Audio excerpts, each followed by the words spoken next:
Hosted by you/gummitos with cream. I don't know how to start this.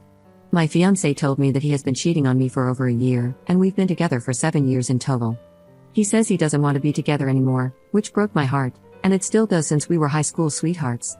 His girlfriend was with him when he told me this, which made me even more upset since he didn't have the decency to tell me one-on-one. He let his girlfriend into our home, the one we bought together. Anyway, I wanted to tell him that I was pregnant on his birthday since it is really close. He always wanted a family, a big family with at least 5 kids. I didn't want kids that much, but I didn't mind them either. The moment he told me we were over, I knew I didn't want that baby. I didn't want to co-parent or be a single mom, any of that. I have a good paying job, and that might make me selfish for not wanting the baby, but I don't care. I told him I was pregnant when he told me it was over, and he looked a little upset, like he regretted it or something. He said he was fine with split custody, and I didn't say anything. A few days later, I got a termination. I thought it was necessary to tell him and not lead him on since I didn't want to see or talk to him ever again. He called me when I sent the text, saying, "Why the F would you do that?" and so on. He said I knew damn well he wanted kids, and I should have told him before even thinking about it. I feel selfish for doing what I did, but I feel like giving birth and overall having that kid would make me unhappy. I barely like kids, and the thought of having one with a man who broke my heart is not helping.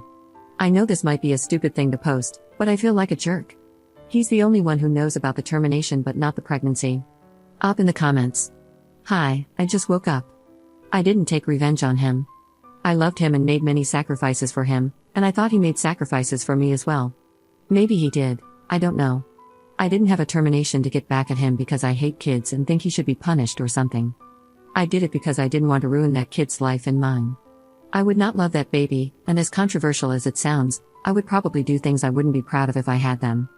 I would probably give them trauma because I don't understand kids or adore them.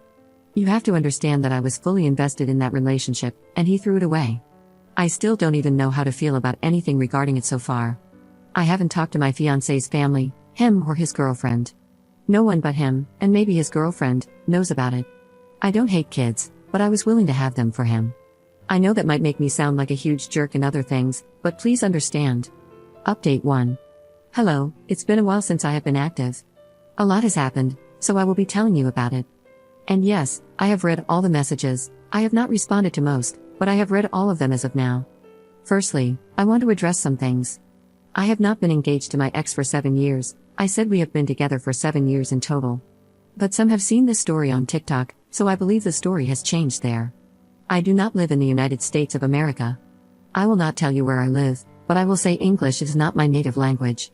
I said this in the comments, but I do not think everyone saw it. I do not want to go through childbirth.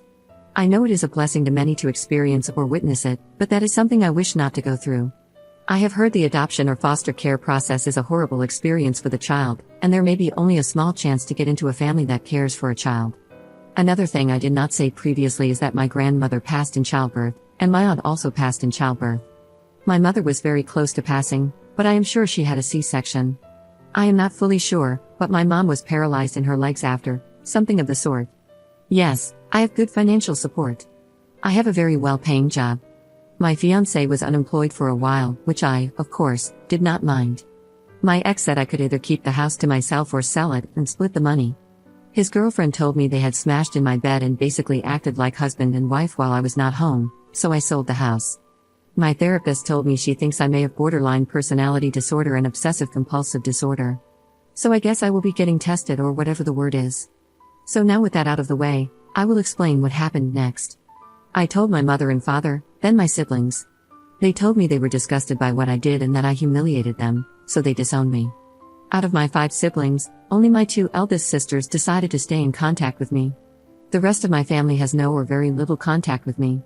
I have an apartment now, and I'm not dating since my therapist told me it would be better not to date if I feel I can't commit properly, or something like that.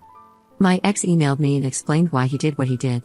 Firstly, he texted that my chest wasn't large enough, and that he needed a fully Caucasian girl with both a big chest and a big behind, not just one or the other. He said he was disappointed in me and told me he would have considered getting back with me if I had not had the termination and not sold the house. He also texted that I should have had a different mother with a big chest and big behind so I could have her genes or get plastic surgery to fix my flat chest, even though he told me he liked natural girls while we were dating. He said his girlfriend would have made a good stepmom, but I hear they are in an open relationship, so I wonder how that will go. His mom and his sister texted me, saying they were disappointed in both of us for what we did. They told me it all sucks, but it wasn't an excuse. Besides those three, the rest of his family did not contact me. So I guess that's just my life. First commenter. You dodged a huge bullet. He cheated on you because you didn't fit his criteria? But he was going to stay with you if you had a child? Now he would have been cheating on you or demanded an open relationship. Your family that cut you out sucks. It's not easy to raise a child as a single mom in America. I can only imagine what it's like wherever you live. Even with your family's support, it would have been hard. Given how quickly they cut you out, they wouldn't have been a good environment regardless. And even if you had adopted the child out, they may someday want to reconnect with their birth mother. Just block your unsupportive family members for your own mental health. Tell them they have disappointed you for not supporting you when you had to make a hard decision. They wouldn't have raised the child like their own, so they don't get to judge you. Also, block his mom and sister after telling them that he said he can only commit to a big-chested, big-behind, Caucasian woman, because they raised a creep of a man. I hope things work out. It may not have been an easy decision, but with hindsight, it was 100% the right one. Second commenter. You don't have to answer any questions whatsoever. Your ex is a manipulative prick who probably wants several kids with several women without actually providing for them, leaving you in the lurch. Admitting that you had a termination was brave but somewhat risky. You know that people will judge you harshly for that. It's like giving bullies who hate you a loaded pew-pew and asking them not to shoot you. Of course, they will, they're jerks. Your life is your own, and some things are better kept private and not up for public debate. I think you went on instinct to avoid having your ex in your life for the next 20 years. There's nothing worse than 2 decades of having narcissistic drama in your life. You'd always be expected to take the high road, to put up with his toxic crap and him always trying to lord it over you. You dodged a major bullet there. Take some time for yourself, forgive yourself, and educate yourself on toxic people and how to look out for red flags. You deserve to be happy.